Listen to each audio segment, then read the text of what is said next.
안녕하세요. 요즘 삼성전자 주가 정말 뜨겁죠?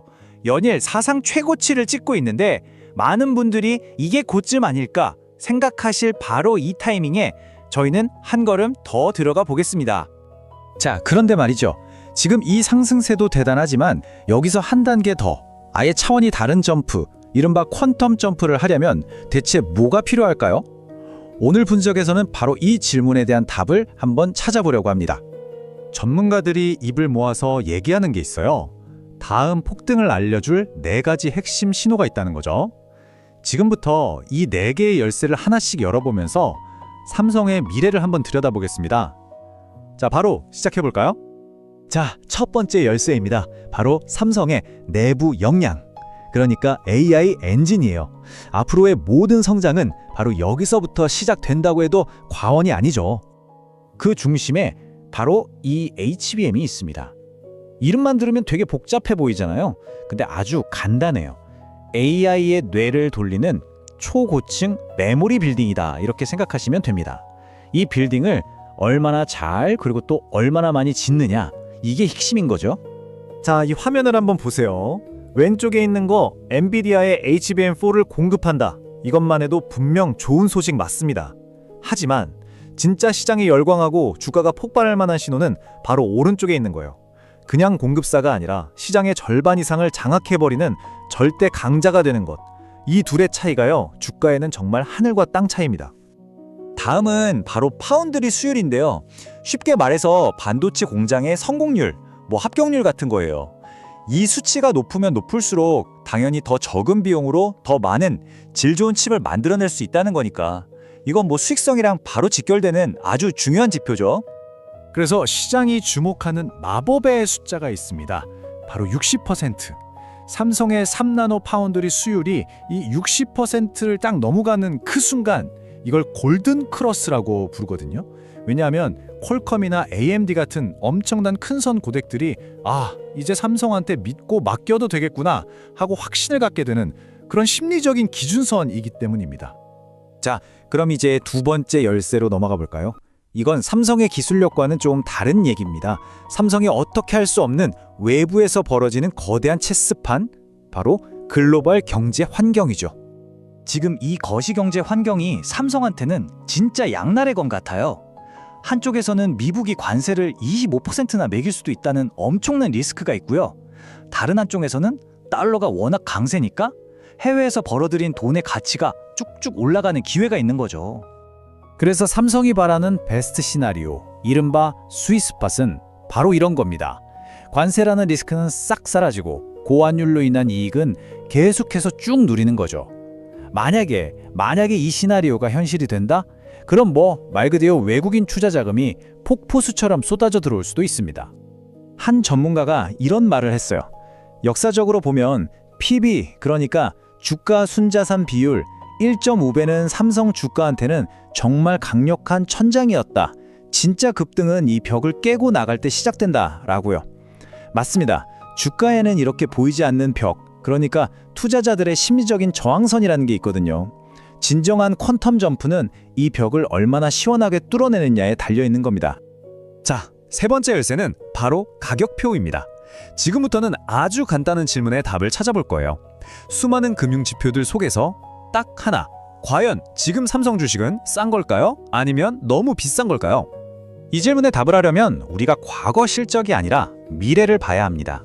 그래서 중요한 게 바로 이 선행 PER이라는 건데요. 이건 과거에 얼마나 벌었냐가 아니라 미래에 얼마나 벌 것인가를 기준으로 매긴 가격표라고 보시면 돼요. 지금처럼 AI로 모든 게 바뀌는 시점의 삼성한테는 이 미래 가치가 무엇보다 중요하겠죠? 자, 이 표를 한번 보시죠. 지금 주가는 사상 최고가라고 하잖아요. 그런데 2026년에 삼성이 벌어들일 걸로 예상되는 엄청난 이익을 바탕으로 계산해 보니까 선행 PER이 고작 9.6배밖에 안 돼요. 다른 경쟁사들이 보통 11배에서 12배 정도인 걸 감안하면 상당히 낮은 수준이죠. 이게 바로 지금 주가는 비싼 게 아니라 오히려 미래 가치에 비하면 저평가된 거다라는 분석에 나오는 이유입니다. 그럼 앞으로 얼마나 더 오를 수 있을까? 이 차트를 보면 감이 좀 오실 겁니다. 만약에 시장이 삼성을 그냥 메모리 만드는 회사가 아니라 최고의 AI 플랫폼 기업으로 다시 보기 시작한다면 PER을 12배만 적용해도 주가가 20만 원에 가까워지고요. 만약 15배까지 쳐준다면 24만 원을 훌쩍 넘는다는 계산까지 나옵니다. 정말 엄청난 잠재력이죠.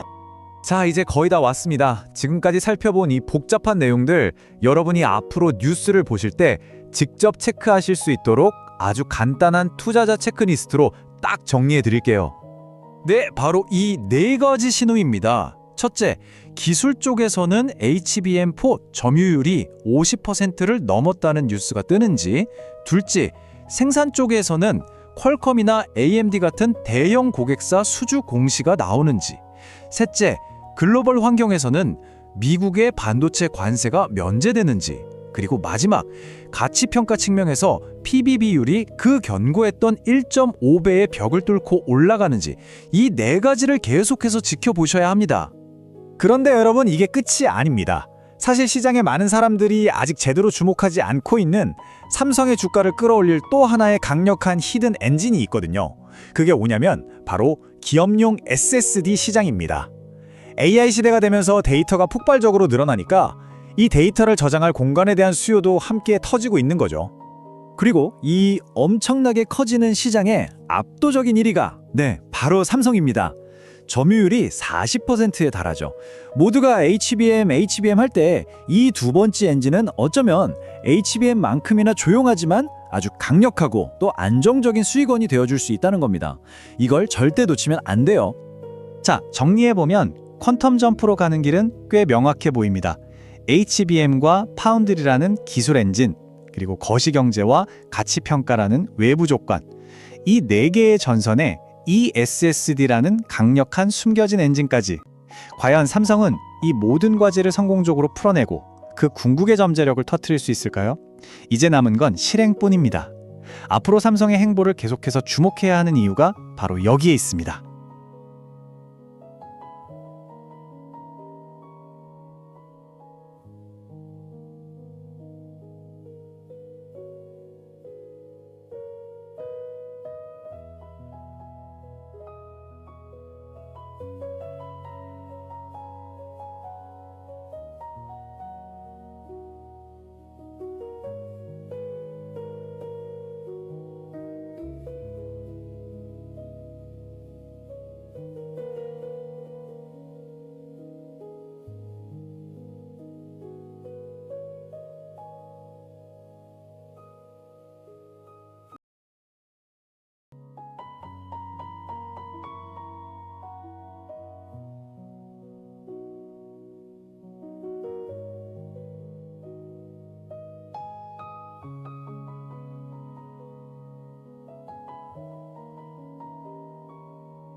그럼 안녕하세요. 보내주신 자료들을 가지고 삼성전자 주가에 대한 심층 분석 오늘 시작해 보겠습니다.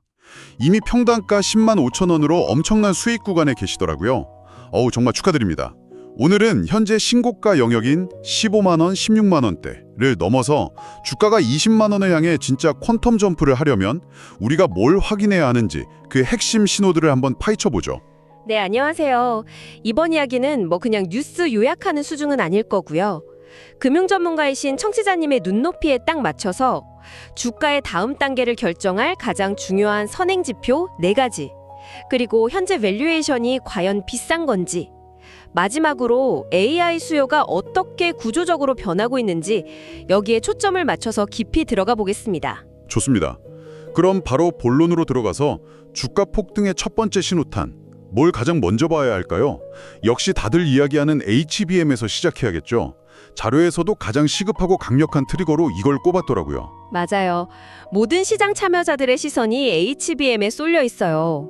근데 재밌는 건 시장은 벌써 HBM3를 지나서 그 차세대 제품인 HBM4를 보고 있다는 거예요.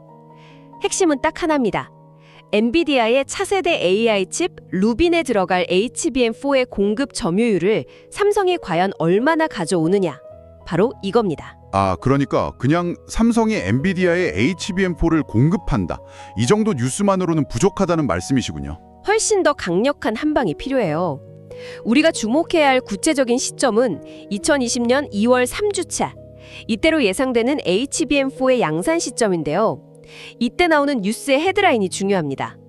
단순 공급이 아니라 단독 공급이라거나 아니면 최소 점유율 50% 이상 확보 같은 시장의 예상을 뛰어넘는 수준의 발표가 터져줘야 해요. 근데 사실 HBM 시장은 SK 하이닉스가 워낙 강력한 선두주자잖아요. 삼성이 그렇게 압도적인 점유율을 가져올 가능성이 이게 실제로 있는 건가요? 시장이 너무 낙관적으로 보는 건 아닐까요? 아주 좋은 지적이세요. 물론 쉽지 않은 싸움이죠. 하지만 가능성은 충분합니다.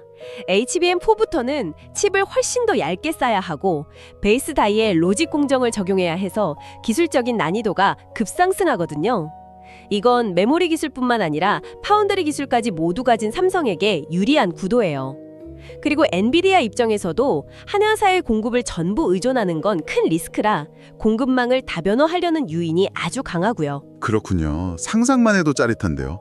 예를 들어서 3월에 열리는 엔비디아 GTC 2016 컨퍼런스 부대에서 젠센 황 CEO가 직접 삼성 HBM4 실물을 손에 딱 들고 이게 바로 루빈의 심장입니다. 이렇게 말하는 장면이 나온다면 그 다음날 주가는 정말 상상에 맡겨야겠네요. 바로 그거예요. 그런 상징적인 장면 하나가 100개의 리포트보다 강력한 신호가 될 수 있죠. 그게 바로 20만 원을 향한 첫 번째 로켓 점화 스위치라고 보시면 됩니다. 알겠습니다. HBM이 주가를 끌어올리는 공격수라면 주가의 하방을 막고 기업 가치 자체를 재평가하게 만들 열쇠는 파운드리라는 분석이 아주 인상 깊었어요. 이게 두 번째 지표죠. 맞습니다. 메모리가 현재 주가를 든든하게 받쳐주는 기동이라면 파운드리는 삼성전자의 PER, 즉 멀티플을 20배 이상으로 끌어올릴 수 있는 잠재력을 가진 그야말로 게임 체인저입니다. 파운드리에서는 뭘 봐야 하나요? 역시 수율이겠죠. 자료에서는 3나노 공정 수율이 60%를 넘기는 게 중요하다고 강조하던데요. 네, 바로 그 60%라는 숫자가 핵심 지표예요. 이게 일종의 마법의 숫자 같은 겁니다. 잠깐만요. 수율 60%라고 하셨는데 보통 업계에선 한 70에서 80%는 되어야 안정적이라고 하지 않나요? 왜 60%가 그렇게 중요한 변곡점이 되는 거죠? 아직 경쟁사인 TSMC에 비하면 낮은 수치 아닌가요? 맞아요. 기술적으로는 80% 이상이 이상적이죠. 하지만 60%는 두 가지 아주 중요한 의미를 가져요. 첫째, 재무적으로 드디어 손익분기점을 넘어서는 구간이에요. 즉, 만들수록 돈을 번다는 거죠. 둘째, 이게 더 중요한데 퀄컴이나 AMD 같은 거대 고객사들이 이제 삼성의 물량을 맡겨도 되겠구나 라고 안심할 수 있는 심리적인 마지노선이 바로 60%입니다. 그전까지는 아직 테스트 중이구나 라고 생각하지만 60%를 넘어서면 이제 양산 준비가 됐구나 라고 인식이 바뀌는 거죠. 아하, 고객사들의 신뢰를 얻는 상징적인 숫자군요. 그렇죠. 게다가 지금 타이밍이 정말 기가 막혀요.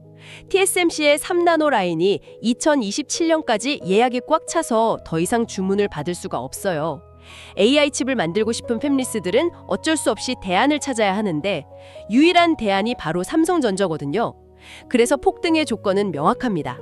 2026 1분기 안에 퀄컴, AMD 혹은 엔비디아 같은 대형 고객사로부터 2나노 또는 3나노 물량을 수주했다는 확정 공시가 나오는 거. 그 순간 시장은 삼성전자를 더 이상 메모리 사이클에 따라 흔들리는 회사가 아니라 TSMC처럼 꾸준히 성장하는 플랫폼 기업으로 보기 시작할 겁니다. 기술적인 지표 두 가지를 살펴봤는데 세 번째는 완전히 다른 이야기네요. 기술 외적인 변수, 매크로 환경이에요. 트럼프 관세 리스크랑 환율 문제가 언급됐는데 이건 언뜻 보면 악재 아닌가요? 맞아요. 처음 들으면 당연히 리스크로 보이죠. 트럼프 전 대통령이 한국산 수입품에 관세 25% 부과 같은 발언을 하면 시장이 출렁이고 실제로 원달러 환율이 1,450원대까지 치솟기도 했으니까요. 그런데 이게 삼성전자에게는 위기이자 동시에 엄청난 기회가 될 수 있습니다. 어떻게 그게 기회가 되죠? 삼성전자는 매출의 90%가 해외에서, 즉 달러로 발생하거든요. 예를 들어 1달러에 1,300원일 때 100달러를 벌면 13만 원이지만 환율이 1,450원으로 오르면 똑같이 100달러를 벌어도 14만 5천 원이 되는 거예요. 가만히 앉아서 1만 5천 원을 더 버는 셈이죠. 이런 고환율 환경은 영업이익에 엄청난 플러스 요인이 됩니다. 그렇군요. 비용은 원화로 나가는데 수입은 달러로 들어오니까 환율이 오를수록 이익이 커지는 구조군요. 그럼 우리가 기대할 수 있는 최상의 시나리오는 뭔가요? 최상의 시나리오는 한국 정부가 외교력을 발휘해서 반도체 같은 핵심 품목에 대해 관세 면제나 예외 인정을 받아내는 겁니다. 그렇게 되면 어떻게 될까요? 고환율로 인한 이익 증가 효과는 그대로 누리면서 시장을 짓누르던 관세 부과라는 불확실성은 사라지게 되죠. 아, 두 마리 토끼를 다 잡는 거네요. 바로 그거죠. 이 시나리오가 현실화되면 불확실성 해소만으로도 외국인 자금이 한국 시장으로 폭발적으로 유입될 수 있습니다. 마지막 네 번째 지표는 수급과 밸류에이션이네요.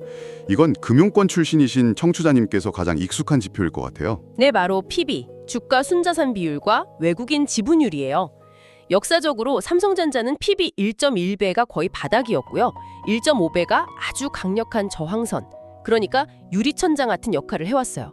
지금 주가가 딱 PB 1.4배 수준에 근접해 있고요. 왜 유독 1.5배가 그렇게 강력한 저항선이었을까요? 시장 참여자들이 삼성은 이 이상은 비싸다라고 생각하는 그런 심리적인 선 같은 건가요? 정확합니다. 시장은 오랫동안 삼성전자를 메모리 반도체 회사로만 봤기 때문에 시황이 나빠지면 순자산 가치 근처까지 떨어졌다가 좋아져도 순자산의 1.5배 이상을 주기는 아깝다고 생각했던 거죠. 그래서 진정한 폭등장은 이 1.5배라는 심리적 저항선을 아주 강하게 뚫고 올라가는 오버슈팅이 나와야 시작돼요. 참고로 과거 2017년 반도체 슈퍼사이클의 정점에서는 PBE가 2.0배까지 갔었습니다. 외국인 지분율은 어떤 의미가 있나요? 지금 외국인 지분율이 52% 수준인데 이게 꾸준히 53%, 54%를 향해 올라가는 흐름이 중요합니다. 외국인 자금이라고 다 같은 돈이 아니거든요. 단기 차익을 노리는 핫머니가 아니라 연기금처럼 길게 보고 투자하는 묵직한 자금들이 들어온다는 신호로 해석할 수 있기 때문이에요. 주가의 안정성을 더해주는 거죠. 자, 그럼 밸류에이션 이야기를 좀 더 깊게 들어가 보죠. 주가가 사상 최고가인데 솔직히 너무 비싼 거 아닌가 하는 부담감을 느끼실 수도 있거든요. 그런데 자료를 보면 오히려 아직 저평가 상태라는 아주 흥미로운 분석이 있어요. 그게 이 분석의 핵심 중 하나입니다. 비결은 미래 실적 기반 주가 수익 비율, 즉 포워드 PER을 봐야 한다는 거죠. 현재 주가 약 15만 8천 원은 과거 실적이 아니라 2026년에 벌어들일 것으로 예상되는 이익을 기준으로 계산하면 PER이 9.6배 수준밖에 안 돼요. 9.6배면 동종업계 평균 PER이 보통 11배에서 12배 정도인 걸 감안하면 확실히 낮은 수치네요. 맞아요.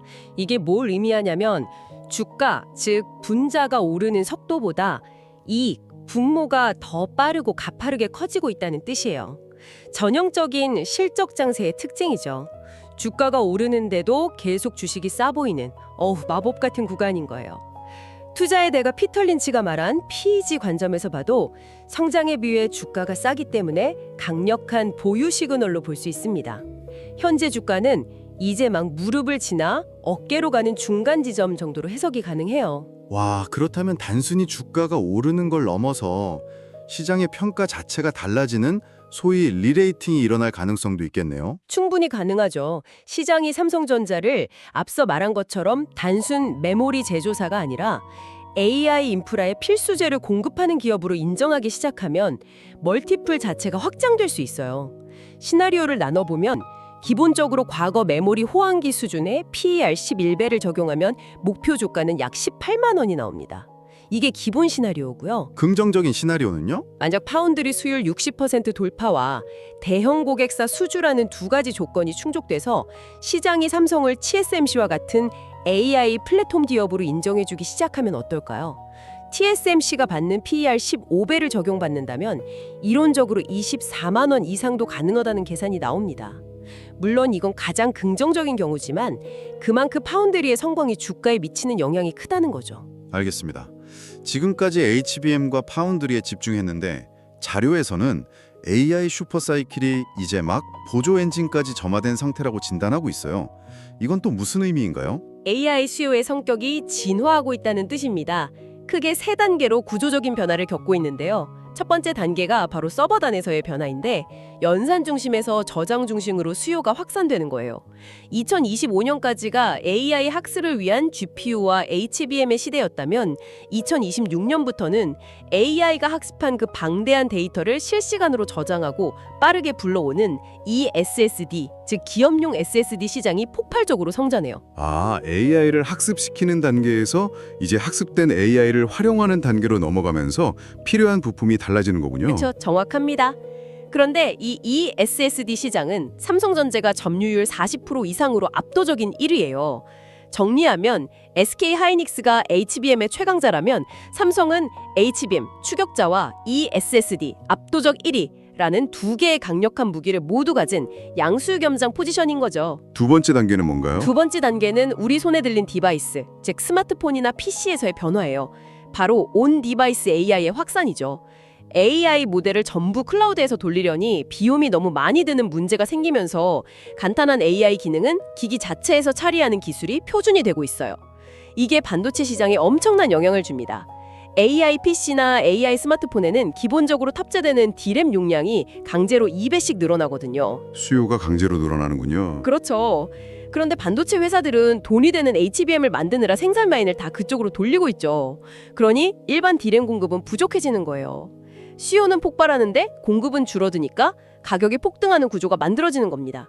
HBM뿐만 아니라 일반 D램 가격까지 같이 오르는 선순환이 시작되는 거죠. 정말 완벽한 시나리오네요. 마지막 세 번째 단계는 뭔가요? 세 번째는 트론드에서의 변화로 탈 엔비디아와 커스텀 칩 시대의 도래예요.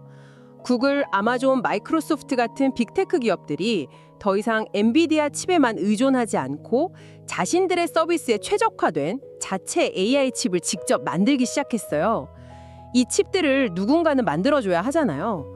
그동안 TSMC에만 몰렸던 이 물량들이 삼성 파운드리로 넘어오는 낙수 효과가 본격적으로 기대되는 상황입니다.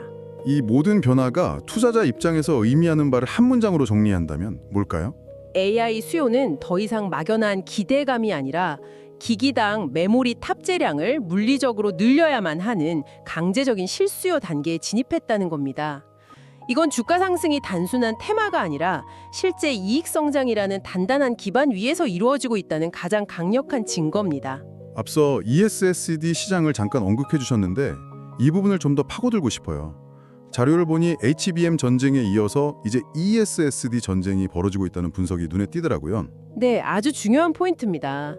데이터 센터를 운영하는 데 있어서 전력 효율이 그 무엇보다 중요해졌거든요. 그런데 기존의 HDD, 즉 하드디스크는 전기도 많이 먹고 속도도 느리고 열도 많이 나요. 그래서 데이터 센터에서 HDD가 퇴출되고 그 자리를 ESSD가 빠르게 대체하는 대전환이 일어나고 있어요. 이게 바로 ESSD 전쟁의 배경입니다. 경쟁 구도는 어떤가요? 삼성이 압도적인 1위라고 하셨는데 안심해도 되는 수준인가요? 현재 삼성전자가 점유율 약 35%로 1위를 지키고 있긴 해요. 하지만 안심할 단계는 아닙니다. SK하이닉스가 인수한 솔리다임이 점유율 약 27%로 2위까지 치고 올라오면서 격차가 8%포인트까지 좁혀졌어요. 특히 초고용량 QLC 제품군에서는 솔리다임이 북미 빅테크 고객사들을 먼저 꽉 잡으면서 시장을 선점한 상황이라 긴장해야 하는 건 맞습니다. 그렇다면 삼성의 반격 카드는 뭔가요? 추격당하고만 있는 건 아닐 텐데요. 물론이죠. 삼성의 가장 큰 무기는 압도적인 생산 능력과 기술력이에요.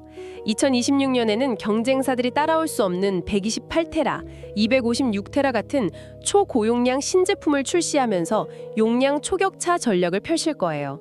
하지만 여기서 더 중요한 사실이 있습니다. 이 시장은 현재 공급이 수요를 못 따라가는 말 그대로 없어서 못 파는 완벽한 판매자 우위 시장이라는 점이에요. 아, 파이 자체가 커지고 있어서 경쟁이 치열해도 두 회사 모두에게 좋은 상황이라는 거군요. 바로 그거예요. 삼성의 점유율 1위 자리가 흔들릴 가능성은 낮고 오히려 마진이 높은 ESSD 비중이 커지면서 적자에 허덕이던 낸드 사업부가 드디어 황금기를 맞이할 가능성이 훨씬 큽니다. 그래서 HBM 관련 뉴스뿐만 아니라 매달 발표되는 낸드 플래시 가격 그리고 ESSD 수출 데이터를 함께 확인하시면 투자에 대한 확신을 더하는 데 큰 도움이 될 겁니다. 오늘 정말 깊이 있는 분석이었네요.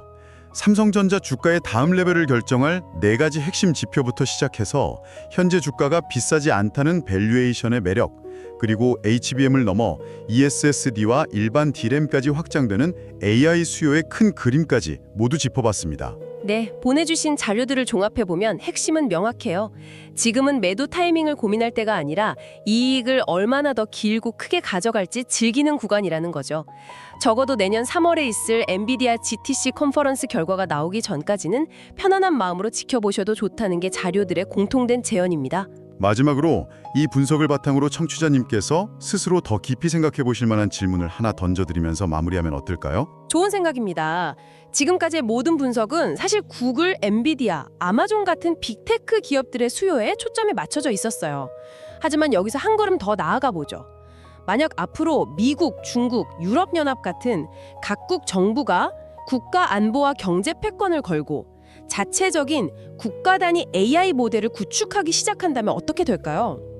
이들이 필요로 하는 거대하고 안정적인 반도체 인프라, 즉 메모리, 파운드리, 스토리지 이 모든 것을 처음부터 끝까지 원스톱으로 제공할 수 있는 파트너는 과연 전 세계에 누가 있을까요?